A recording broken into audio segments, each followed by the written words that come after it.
this video by telling you that I have some very wealthy friends that would never behave in this manner, ever. That being said, I gotta give you a little warning.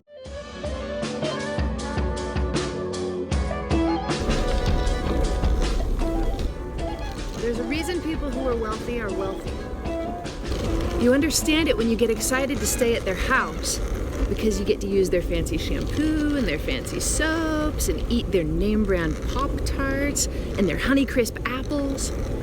And then in the bathroom you find soft soap and Suave, and in the pantry you find fruit toasties, red delicious apples, and you're like,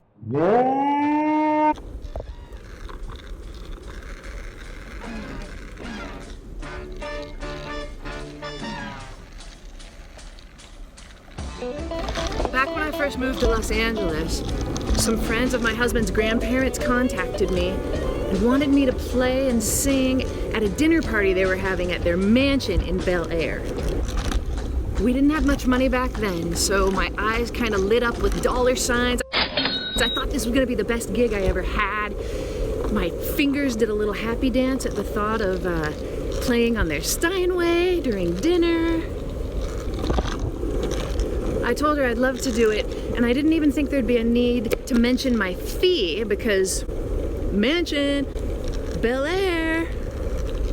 In one final phone call to set up the details, she said, "You should bring your husband and have dinner. Make a night of it." I'm thinking, it's gonna cost $30 to get a babysitter.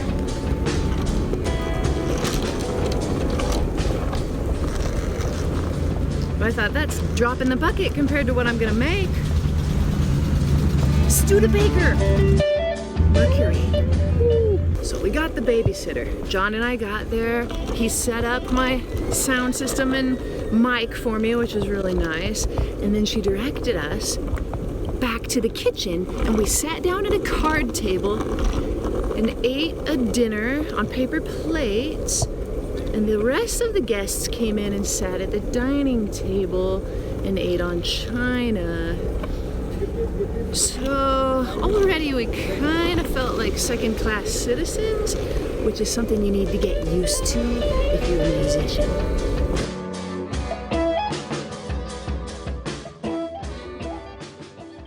I thought I was going to be playing music during the dinner. That was my expectation.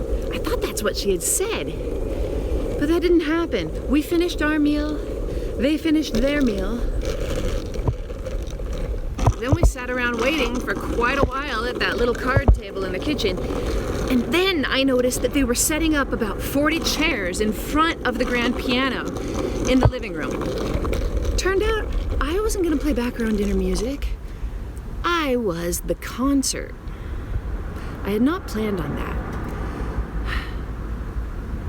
It's a lot more nerve-wracking to play for 40 people who are just sitting there listening to you than to just play while they're eating.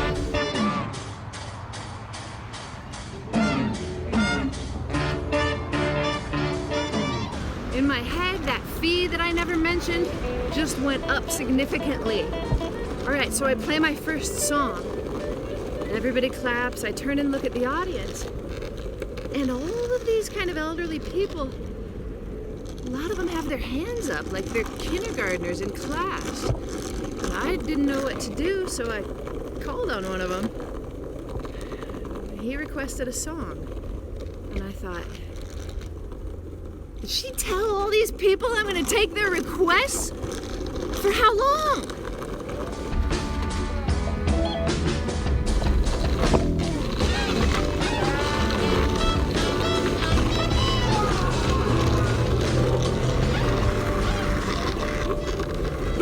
Anyways, that was 2 hours of taking requests. I was exhausted by the end of the night. John and I packed up my stuff and we shook hands with the host and hostess. At the door, they thanked us, sent us on our way, closed the door, and we walked down their very steep driveway, shocked. No check, no bill, nothing. We were just kids, and they were friends of the family, like I said. So we didn't have the courage to go back and tell them that they stiffed us. We just went home and paid the babysitter. All of that cost me $30.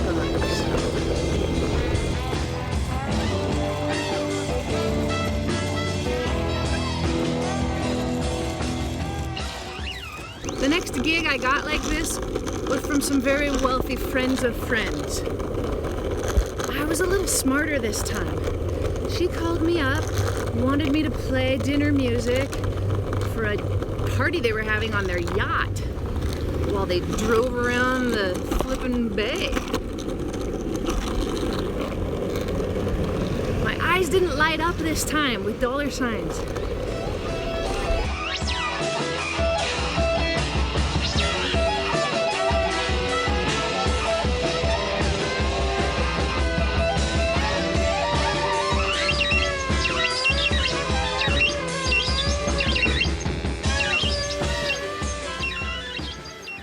I know that it was going to be kind of a hassle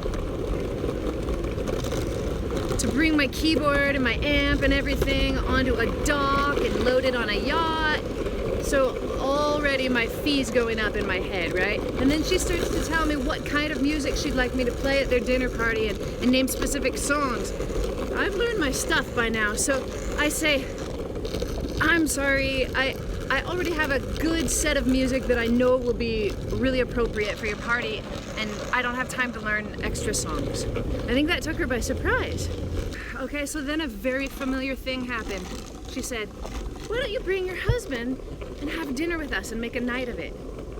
Ooh, old lady, I've been around this block before. All right, so I said, we've got 4 kids, so we'd have to get a babysitter, and I think in order for the night to be financially viable for me, I have to not bring John. He'll need to watch the kids.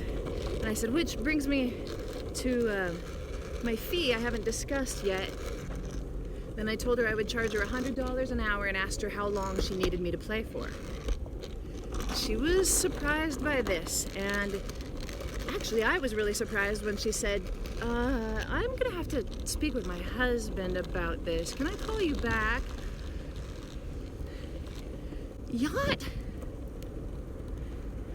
Yacht! I said, yes, you can call me back, but my weekends fill up pretty fast, so if you could do it by tomorrow, that would be great. Thank you. And we hung up. Well, I was pretty proud of myself because after I hung up, you know, it sunk in that she wasn't planning on paying me. This was gonna be a kind little favor that I could do for her and her guests. And I'd get dinner and a night on a yacht. Ah, not okay. So I went. I got to eat the same dinner as the fancy people, and I played music, dinner music, just like I had planned, and everything went fine. It was a lovely evening until the end of the night when I went to her to ask her for my check. Oh, I never bother with that kind of thing. You're gonna have to find my husband. Find her what? All right. So I track him down. Turns out he's driving the yacht. So I go into, what's it called? The cockpit? I don't know what it's called. I go in there. I say, sir, thank you so much for a lovely evening. I had a really good time. I need to collect my check from you. Then he launched into at least 30 minutes of stories about the yacht. He didn't come up for air, and I had no time to interrupt him. I think he was kind of a lonely dude. Anyway, got my money. Everything's fine. I did much better that time, right? But, you know, like I said, they're wealthy for a reason. And it reminds me of the time when my son Charlie got a modeling gig at Disney. I was like, Disney, cha-ching!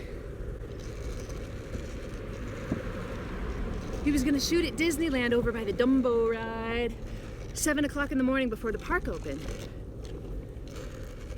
So I just thought, let's take him out of school the whole day. He and I can spend the rest of the day in Disneyland.